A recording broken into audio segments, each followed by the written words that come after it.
The Duke of Blackwood did not consider the acquisition of a wife to be a matter of the heart. It was a matter of ink and ledgers, of assets and liabilities. His solicitor, Mr. Finch, a man whose face seemed composed entirely of parchment and dry legal precedents, had laid it all out with dispassionate clarity.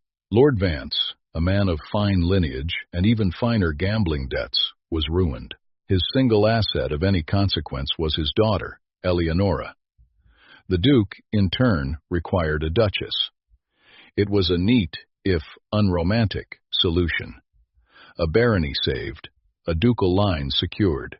Alistair, the Duke, had met her precisely once before the contracts were drawn. She had been a whisper in a pale gray dress, standing by a window in her father's crumbling library, looking out at a garden choked with weeds.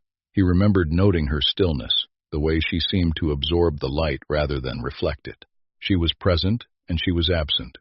She was there, and she was not there. He had registered her existence as one might register a piece of furniture that came with a newly purchased house, necessary, unobtrusive, and of no particular interest beyond its function.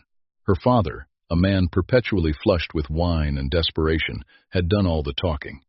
He spoke of his daughter's quiet temperament, her skill with household accounts, her biddable nature. He was selling a horse, describing its sound teeth and strong back. The Duke had listened with half an ear, his gaze sweeping over the peeling paint and water-stained ceiling of the Vance ancestral home. The place reeked of decay, a genteel poverty that was somehow more offensive than the honest squalor of the city slums. He would erase the debt, and in return, he would take the girl. Eleonora Vance had said nothing at all during the entire negotiation. When her father had presented her, she had curtsied, her eyes fixed on a point somewhere near his polished boots. He had found her plain, not aggressively so, but lacking any feature that caught the eye or held the imagination. She was a line drawing in a world that demanded oil paintings. It did not matter. A duchess was a title, a manager for his homes, a future mother for his heir. Beauty was a commodity for mistresses, not a requirement for wives. So the papers were signed. The debts were cleared. The quiet girl in the gray dress became the Duchess of Blackwood, her name appended to his as simply as a codicil to a will. The wedding was a small, brutally efficient affair at the Fashion's country seat, Blackwood Manor, a place as imposing and emotionally vacant as the Duke himself. Afterward, in the cavernous drawing room, Lord Harrington, a man whose friendship with the Duke was based on a shared boredom with the world, clapped him on the shoulder. Harrington was all polished surfaces and easy charm, his eyes holding the glint of casual cruelty that so often passed for wit in their circle. "Well, Blackwood, you've done it," Harrington said, his voice a low drawl. "Tied yourself to the little mouse. Hope you find the arrangement satisfactory. She doesn't seem the sort to cause a fuss." Alistair took a sip of his brandy, the amber liquid, a familiar fire in his throat. He looked across the room where his new wife was speaking quietly with the housekeeper, Mrs. Gable. She was already at work, it seemed. Efficient. Good. "The arrangement is a matter of business, Harrington. Nothing more," Alistair replied, his tone clipped. He felt a flicker of irritation. Note. Harrington's comment, though typical, seemed to cheapen an already base transaction. A duchess is a role.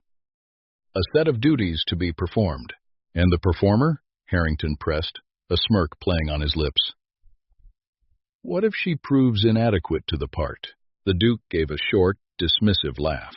The brandy had warmed him, loosening the tight bands of control he usually wore. He felt a swell of ducal arrogance, the immense, unthinking power that had been his from birth. He was Blackwood. The world bent to his will. Wives, like horses or houses, could be managed. "Then the performer will be replaced," he said, the words careless and cold. "She is, after all, easily replaced." He did not know, would not know for a very long time, that the object of his dismissive pronouncement was not, in fact, engaged in conversation with the housekeeper. Eleonora had been on her way to do just that when she had paused behind a large Chinese screen. momentarily arrested by the sight of a rare winter-flowering jasmine her mother had once cultivated. She had been standing in the shadows, perfectly still, and she had heard every word. She did not flinch. She did not gasp. The world simply tilted on its axis, and when it settled, the landscape of her new life was irrevocably altered. A door had been opened, and another, inside her, had just quietly, definitively, closed. The first few months of the marriage unfolded in a state of polite, Arctic distance. The Duke was a creature of rigid habit. He spent his days with his steward, his horses, or locked in his study with mountains of paperwork related to his vast and complicated estates. He spent his nights, Eleonora presumed, in a similar state of detached industry, though she could not be certain. They took their meals together in a dining room built for 50, the vast expanse of polished mahogany between them, a more effective barrier than any wall. Their conversations were models of economy. "The weather is turning, Your Grace." Indeed, Mr. Finch mentioned the tenant farmers in the West Paddock are concerned about the blight. "I will speak with him. I will speak with him." He observed her as one might observe a new clock. He noted that she was punctual, that she ran smoothly, and that she did not make any disruptive noise. The household, which had been drifting in a state of benign neglect since his mother's death a decade prior, began to hum with a new, quiet efficiency. Dust motes vanished. The silver gleamed with a forgotten brilliance. Meals appeared on time, perfectly cooked and served. He found this pleasing. It confirmed his judgment. He had purchased a competent manager. What he did not see was the mind behind the management. He did not see Eleonora in the kitchens at dawn, not giving orders, but listening to the cook's complaints about the faulty ovens and sketching a design for a new flue that would solve the problem. He did not see her in the linen closets, discovering a trove of priceless lace his mother had stored away, cataloging it with a scholar's precision. He did not see her in the estate office late at night, long after he had retired, taking the chaotic, leather-bound ledgers that had mystified a string of educated male secretaries and imposing upon them a system of crystalline logic. She had a mind that saw patterns in chaos. Where others saw a morass of figures, she saw a narrative of waste, of inefficiency, of minor corruptions. She found that the supplier of oats for the stables had been overcharging the estate by a small but significant margin for 7 years. She found that a land parcel in the north, long thought to be barren marsh, possessed a unique clay deposit perfect for brickmaking. She made notes, she drew up summaries, she cross-referenced receipts. She worked not with the fury of ambition, but with the cool, focused pleasure of a mathematician solving an elegant proof. Mr. Finch, the solicitor who had drafted the marriage contract, was the first to notice. He was a man who appreciated order above all things, and the new Duchess was an artist of it. He had come to the manor to consult with the Duke on a legal matter, and had, out of habit, requested the household accounts for the quarter. He had expected the usual mess. Instead, he was presented with a set of books so clear, so perfectly balanced, that they were a thing of beauty. He sought out the Duke in his study. Alistair was reading a letter, a frown creasing his brow. "Your Grace," Finch began, placing the ledger on the desk. "I must commend you on your choice of secretary. The new fellow is a prodigy." Alistair looked up, distracted. "New fellow? I haven't hired anyone." "Then who?" Finch gestured to the book. "The accounts. They've never been in such order. There are notes here, in the margins. An analysis of the estate's timber yields that is more astute than anything your land agent has produced in 20 years. He pointed to a delicate, precise script. "And here, a query regarding the contract with the grain merchant. A very sharp query, I might add. It has saved you, by my estimation, some £200 this year alone." The Duke picked up the ledger. He recognized the handwriting. It was the same script that appeared on the household menus placed on the dinner table each evening. He had never given it a moment's thought.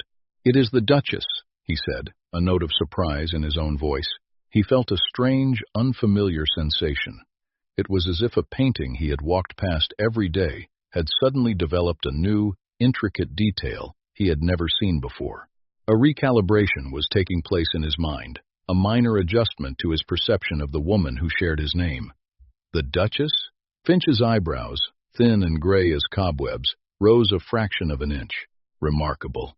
She has a mind for figures, then. A rare talent in a lady. Alistair closed the book. A useful hobby, he said, the words coming out automatically. A defense against the unsettling feeling of having misjudged something. It keeps her occupied. He dismissed it. He filed it away under competent and efficient. It was a pleasant surprise, like finding a forgotten banknote in an old coat, but it did not fundamentally change his assessment. She was a useful acquisition. A good piece of machinery. He did not think to praise her. He did not think to thank her. He had paid for her, after all. The debt was settled. Her competence was simply part of the bargain. That evening at dinner, he found himself watching her more closely. She was wearing a dark blue dress, the color of a twilight sky. It made her pale skin seem almost luminous. Her hair was arranged in a simple but elegant coil at the nape of her neck. He noticed, for the first time, that she had very long, graceful fingers. They rested lightly on the stem of her wineglass. He felt an impulse to mention the ledgers, to acknowledge her work, but the habit of their silence was too strong. What would he say? Thank you for performing your duties with unexpected skill. It sounded absurd, patronizing. So he said nothing, and the vast mahogany desert between them remained as empty and silent as ever. The turning point, the moment the first crack appeared in the foundation of his carefully constructed world, came 2 months later. Lord Harrington came to stay for a week of shooting. Alistair, who had not seen his friend since the wedding, found the man's presence grating. Harrington's wit seemed coarser than he remembered, his charm more predatory. One afternoon, Eleonora was in the library, a vast, 2-story room lined with books from floor to ceiling. It was her sanctuary. The air smelled of leather and paper and beeswax, a scent of quiet, accumulated knowledge. She was not reading, but mending a large, illustrated atlas whose spine had broken. Her long fingers worked with delicate precision, applying glue with a tiny brush, pressing the worn leather back into place. It was a patient, meditative task, and she was entirely absorbed. She heard voices from the adjoining card room, the door of which was slightly ajar. It was Harrington and another guest, a baronet named Sir Roland. They were laughing. I tell you, Roland, it's the damnedest thing, Harrington was saying, his voice thick with wine. Blackwood marries this little country mouse, a creature of absolute zero distinction, and the man is never in London anymore. Becomes a regular hermit. Perhaps he's found domestic bliss, Sir Roland chuckled. Harrington let out a great bray of a laugh. Bliss? With that one? Don't be a fool. I was there when he sealed the deal. I asked him what he'd do if she didn't work out. You know what he said? Cold as ice, he was. Harrington lowered his voice in a theatrical imitation of the Duke. She is easily replaced. Easily replaced. The man bought a wife like he was buying a new carriage dog. They laughed again, a sound of shared, cruel amusement. Eleonora's hands did not stop their work. The tiny brush continued its steady path along the frayed leather. Not a single drop of glue was spilled. She did not breathe. She simply listened as the echo of those words, her husband's words, filled the silent library. They were not new to her. She had carried them inside her since her wedding day, but hearing them again, spoken aloud in another man's mouth, stripped of any possible ambiguity, gave them a new and terrible weight. They were not just a careless comment, they were a statement of fact, a summary of her existence in this house. She was a placeholder, a temporary fixture. She finished her work on the atlas, pressing the spine gently until the glue held. She cleaned the brush, capped the glue pot, and placed her tools in a small wooden box. She stood and looked around the library, at the thousands of books, the silent witnesses to history, to poetry, to science.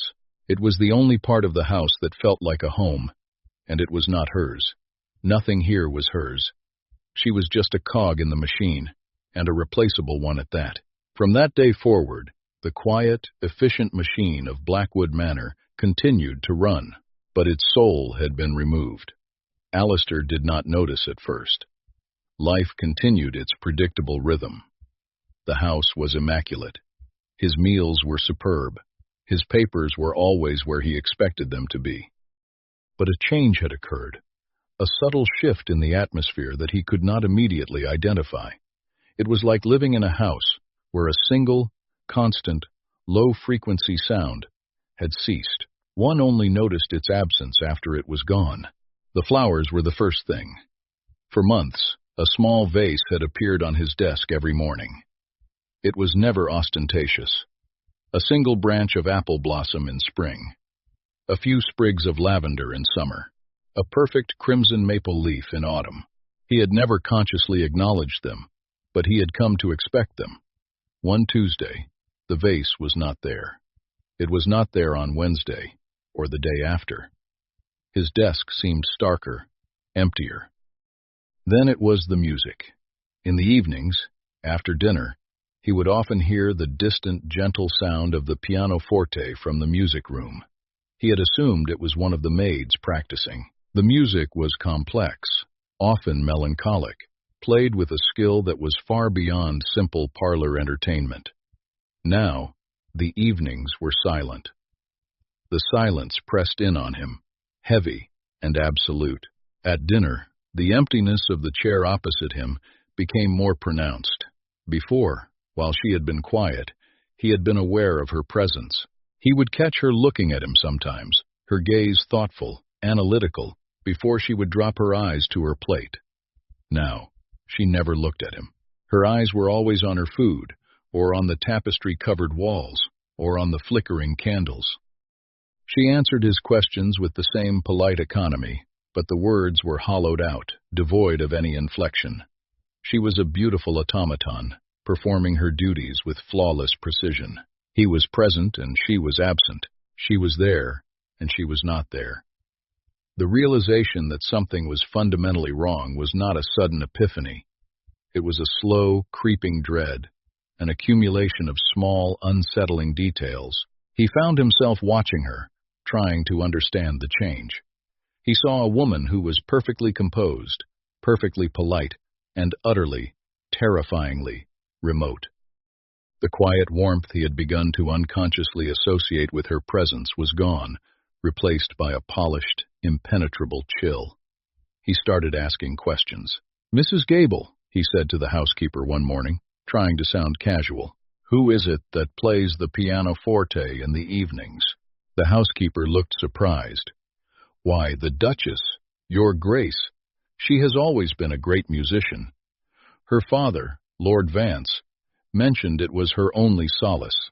Her only solace," the words lodged in his mind, and the music had stopped. He sought out Mr. Finch, who was visiting again to go over the quarterly reports. The ledgers were still perfect, but Alistair noticed something was different. The witty, insightful little notes in the margins were gone. The queries were still there, but they were stark, factual, stripped of the personality that had so surprised him before. "Finch," he began, gesturing to the books. "The Duchess, has she seemed unwell to you?" Finch looked at him over the top of his spectacles, his gaze unnervingly direct. "Unwell? No, Your Grace. Merely diligent. She performs her duties with admirable efficiency." The solicitor paused, then added, his voice carefully neutral, "Although one might say the soul has rather gone out of the house since she quieted." The soul has rather gone out of the house. The phrase haunted Alistair. It was true. The house ran perfectly, but it felt like a museum, a beautiful, well-maintained, lifeless place. He had a duchess who was a perfect administrator, a perfect hostess, a perfect ornament, and he felt as if he were living with a ghost. The final piece of the puzzle clicked into place a week later. Driven by a restless anxiety he could not name, he began to search for her. Not just to see her at dinner, but to find her in her own habitat. He checked the morning room, the music room, the drawing room, They were all empty. He finally found her in the most neglected part of the estate, the old, dilapidated conservatory at the far end of the walled garden. It was a ruin of glass and rusted iron, a skeleton of its former glory. But inside, in a small corner that still caught the sun, she had cleared a space. She had set up a small table and was surrounded by pots of struggling seedlings. She was not arranging flowers. She was sketching them. On the table were sheets of paper covered in drawings of staggering detail and precision. The intricate vein structure of a leaf, the cross-section of a stem, the delicate anatomy of a petal. They were not the idle watercolors of a gentlewoman. They were the meticulous, analytical drawings of a botanist. She was so absorbed in her work she did not hear him approach. He stood in the doorway and watched her. He saw the intense concentration in her eyes, the deft, certain movements of her hand. He saw a woman of hidden passions, of deep and serious intellect, a woman he did not know at all. He had married a stranger, a brilliant, capable, and profoundly unhappy stranger. And suddenly, he knew. He did not know how he knew, but the certainty was absolute. This withdrawal, this silence, this emptying out of her spirit, it was a reaction to something. It was a choice. A quiet, devastating assertion of her own agency. He thought back. When had it started? He traced the timeline in his mind. The flowers had stopped appearing on his desk shortly after Harrington's visit. The music had ceased. The light in her eyes had gone out. Harrington, a cold fury, unlike anything he had ever experienced, seized him. It was a clean, sharp, clarifying rage. He turned without a word and left the conservatory. He rode to London that same day, his horse a lather of sweat and foam. He did not stop until he was at the door of Lord Harrington's club. He found him in the smoking room, holding court with his usual circle of sycophants. Alistair walked directly to him, his face a mask of cold fury. Harrington, a word. His tone cut through the jovial atmosphere like a shard of glass. The room fell silent. Harrington, looking unnerved, followed him to a private antechamber. "Blackwood, what is the meaning of this?" Harrington began, attempting his usual bluster. Alistair's voice was lethally quiet. "My wife. During your last visit to my home, you had a conversation with Sir Roland. You repeated something I said to you on my wedding day. Words concerning my wife." Harrington paled. It was a jest, a bit of wine-fueled nonsense. Tell me exactly what you said." It was not a request. It was a command, backed by the full, terrifying weight of his ducal authority. Stammering, Harrington recounted the conversation, his eyes shifting nervously around the room. He repeated the words, the careless, cruel, damnable words. "She is easily replaced." Alistair felt the blood drain from his own face.